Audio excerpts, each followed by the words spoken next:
I'm not disappointed at all. All right. First off, I want to, thank our fans. It's another, Christmas break game, no students, but, you basically have over 14,000 fans, and you've done that a couple games in a row. That's not normal. In this day and age, with people, attached to their phones or, you know, preferring the comfort of a couch, so it's pretty special. So it was great. And, my next challenge would be like, I hope we could find a way to sell out every Big 12 game. We need to make McHale a zoo. It needs to be a zoo in there. Not only with the Zona Zoo, but all our native fans coming out of the woodwork, and they need to bring it. And it's a special place, and the special place is it derives from our fans. And then bringing that effort and that energy to the arena, and it just makes it a great community event. So I'm thankful, for a great turnout tonight from our fans. You were talking about that promo before a couple of games ago that you were hoping it would work. I mean, I guess the last couple of games we've been close, but the Wildcat walk-up. I think there was a couple hundred tickets, still available, and we'll fight for a real sellout. We don't need to short ourselves, and I just want our fans to know that I'm sure there's a couple hundred people tonight that looked at each other and said, "Man, I wish we had tickets to the game." Well, you couldn't get them.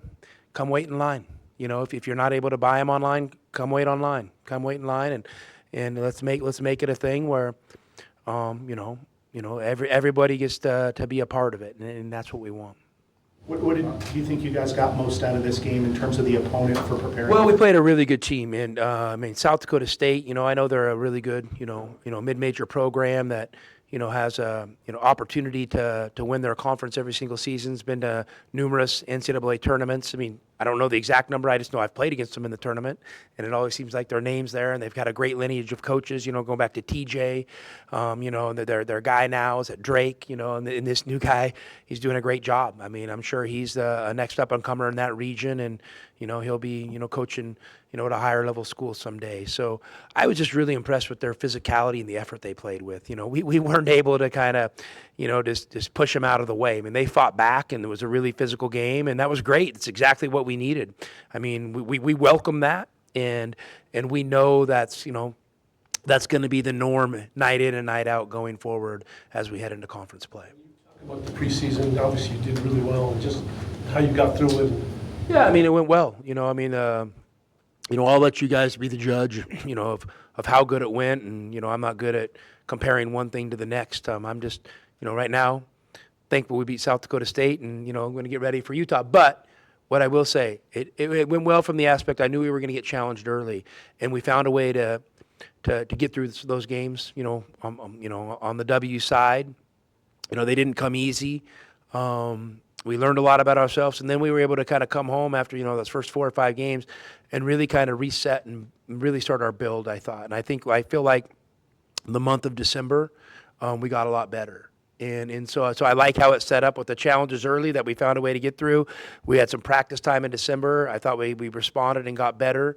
And I think it was good to have a little break over Christmas and then come back. And I feel like our guys' energy and effort and practice is where it should be. I thought tonight's game was the perfect challenge. One of the things, though, you also stayed healthy. Yeah, for sure. We've had injuries. Are obviously an unfortunate thing, and we've avoided that, and hopefully, we'll continue to avoid that. Our doctors, our strength and conditioning staff, and our trainer J Rock. Those guys do an amazing job.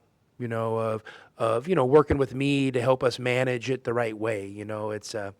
It's definitely a democratic process with how we approach that, and I appreciate the contributions all the medical, the trainers, and the strength and conditioning people make to our program. South Dakota State got a few open looks, good looks at the three-point line. Just your thoughts on the... Yeah, I'm gonna have to go back and watch them. I felt like, I don't know the exact number, at least a handful of them felt like they were like broken plays where we were on the verge of getting a turnover or, really pressuring them, making them uncomfortable, and, that we didn't quite get it. and they picked up a loose ball or made an extra pass and banged in a three, and that allowed them to hang in the game. They missed a few of those, and the game can get away a little bit earlier. But I was just impressed with their ability to hang with it. That's what you do, and when you're on the road in those situations, you've got to be able to flip the script on possessions, and when things don't look like they're going their way, you've got to be able to hustle, pick up a loose ball, and bang in a timely shot. And they really answered the bell on that today. And then I think that they ended up shooting about 40%, but when you're a coach like me, it feels like 60. Because some of those floaters they hit and mid-range shots, we've got to do a better job contesting those. But I'll take my hats off to them. I mean, they made a lot of timely plays that kind of kept them within striking distance. Is there anything specific that you were hoping to see from certain guys tonight, or from the team as a whole, before you all head to conference play that you were hoping to see an improvement on, or that you might have some always those things. But I mean, the number one thing is just we always want to key into our effort and our energy, and I think we're getting more consistent in that area across the board, and just in making sure that we're not overlooking certain strengths. Obviously we want to. We want to put pressure on the paint. We want to be strong on the glass, and making sure that our guys understand that and prioritize that, because those are ingredients for being successful night in and night out. So, I'm seeing lots of individual growth, but I think the stage is set to go into an incredibly tough conference and know where we're going to be tested night in and night out, and probably, it's a safe assumption to assume everything's not going to go our way every day. But I think we're built for the long haul. But talk is cheap. On the injury side, Mo had his wrist hand taken. Yeah, I I don't know what's going on there. I mean, I don't know if it's a luck thing or an injury. And I'm being honest with you, J-Rock, if I don't need to know, he really doesn't tell me. So, I see Mo wincing once in a while, and then I see him gritting his teeth and getting back out there. So. Is that a good sign that he's 13 points, 11 rebounds, whatever he's got on his hand then? Yeah, listen. No, I think he played well. If it was limiting him in a certain way, he probably wouldn't be playing. So. One of the great things for you guys is on any given day, one dude, two dudes, three dudes can show up and do what they did. Like tonight, 3 double doubles. You know what I'm saying? And you don't even know which one. Can you talk about that maybe? Yeah, I think there's a strength in numbers, and there's a strength in having significant contributors across the board, and it's hard to key on one guy. And we have really talented individual players who value playing team basketball, and and hopefully prioritize making the right play. And when you do that, the scoring distribution will get spread out a little bit. I thought Koa had a good rhythm and energy to him tonight. Probably was a little too aggressive on a few plays, but that's good. He's got to push that line of kind of learning where that line is, and I want him doing that. But I've really been challenging him on the glass, and when I haven't looked at the stats too close, but when I looked at him and I saw he had 14 rebounds, I think. I made sure I made sure it wasn't Tobe's name, and so I'm really proud of Koa, because I'm sure he's gotten a little annoyed with me making some comments here and there about his rebounding. that Jaden is capable to do 10 assists almost any night with the way he handles the ball? If it's there? Yeah, the great thing about JB is everything he does just equates to winning, not necessarily stats. And he's just not a stat-driven guy. But he's a really good passer. But he's a guy that just kind of plays the right way and gets off the ball. And when you get off the ball and make a simple pass, it's probably not going to always lead to a scoring opportunity. But the next guy might, it's the old hockey assist deal. So I just appreciate that he plays the right way and never gets caught up in stats. And I just really appreciate how consistent he is on a night in and night out basis. Turnovers, it's a number for you guys that maybe looks higher than most teams, but you have the more possessions and just up-tempo. Just your thoughts on controlling basketball. I think that's something you always got to be mindful of, but it's a double-edged sword. You want a team to be aggressive and opportunistic, and you got to kind of learn how to push the line and push the envelope there a little bit. And, it's a simple deal a lot of time with these turnovers.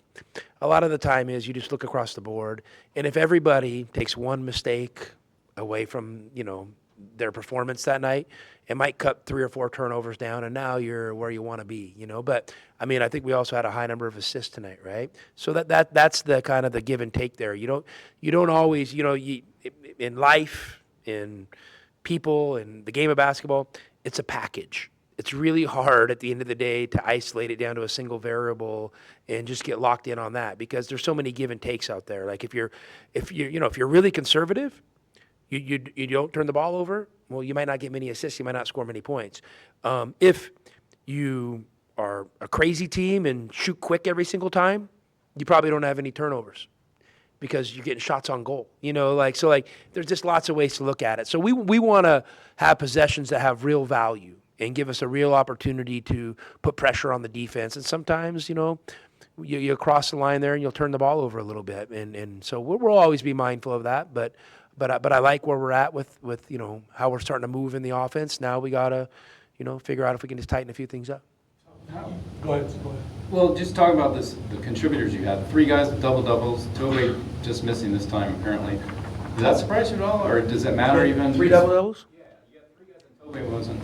Yeah, I mean, I'm not surprised. I mean, I didn't write it in my pregame notes. You know, let's get 3 guys with double doubles tonight. But no, we have good players. We have good players who are starting to get comfortable. I feel like we've, you know, I mean, listen, talk is cheap, but I feel like we've really improved, like since like, you know, the UCLA game. I think we're a different team, and that's exciting because that's, you know, that's what the build should be about. If I could, you have a number of fantastic freshmen, we all know that, 3 of those 3 starters. Have they even exceeded your expectations? That's a great question. I guess my best answer is I'm withholding judgment. You know, I mean, there's you know, there's a long road ahead, and so you know, but I'm withholding judgment. Let's also put it this way: I'm not putting any limitations on these guys, and I'm not going to be surprised, you know, if that ultimately is the outcome, and we're like, wow, we knew they were good, but maybe they were even better than we thought. I think that would be a great thing, but we're not there yet. Changing, college sports is changing and evolving as the years go on. You're getting into the Big 12 play. Baylor just added a player, James Nagy. I'm not playing that game. Listen, I mean, like, guys, it's so crazy right now. And, you know, I guess the only thing that I would say is frustrating is you just don't know what direction things are coming from. You're just trying to coach your team. And there's no way, it's not a compliance issue, it's not whatever.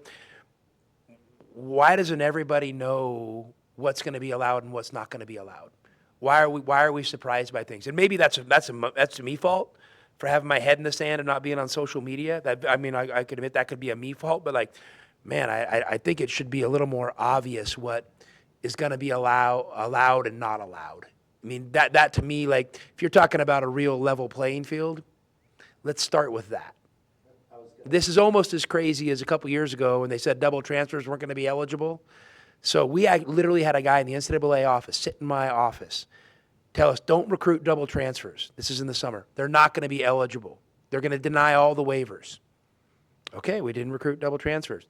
Well, that January, all the double transfers got eligible everywhere. So, like, it's just, there's just literally no credibility, and it sucks. But you know what I'm excited about? Arizona basketball. And I'm excited about playing at Utah on Saturday. And I'm not going to be a spokesperson for any of this stuff, so I'm done talking about it. Sorry, Bruce. I was wondering if it could get to the point, in your opinion, where an NBA guy who still hasn't played all 4 years. Not talking about it. You guys already know how I feel, and I just don't want to be a quote on that stuff. I want to be a quote on Arizona basketball and what we have going right now, and let's stay locked into the main thing. You know, Arizona basketball and Arizona football winning the Holiday Bowl. That's as good as it's as deep as I can go in my in my Rolodex right now. Have you done any advanced look at Utah yet, or is there? Right when I get out of here, I'm going to go watch the game on TV. Yep, it's playing right now. Oh yeah. Yeah. You know, just in a pretty good place heading conference. Does it feel much different to you to reflect on that, just as far as last year you were desperate entering? Nope. Man, short memory. Yeah, I'm locked into where I am now. I love where we're at, but I know how difficult it's going to be where we're going. Just the games you played up in Utah, you had, I mean, you came back from Maui that one year and they beat you, and then triple overtime a couple years ago. Is there anything about that place? It's got my full attention. I mean, listen, Utah is a Big 12 team. They've got a great basketball tradition there. They got a new head coach who I'm sure is trying to figure this college basketball thing out, and I'm sure he's learning fast. So, we expect Saturday to be a knockdown dragout.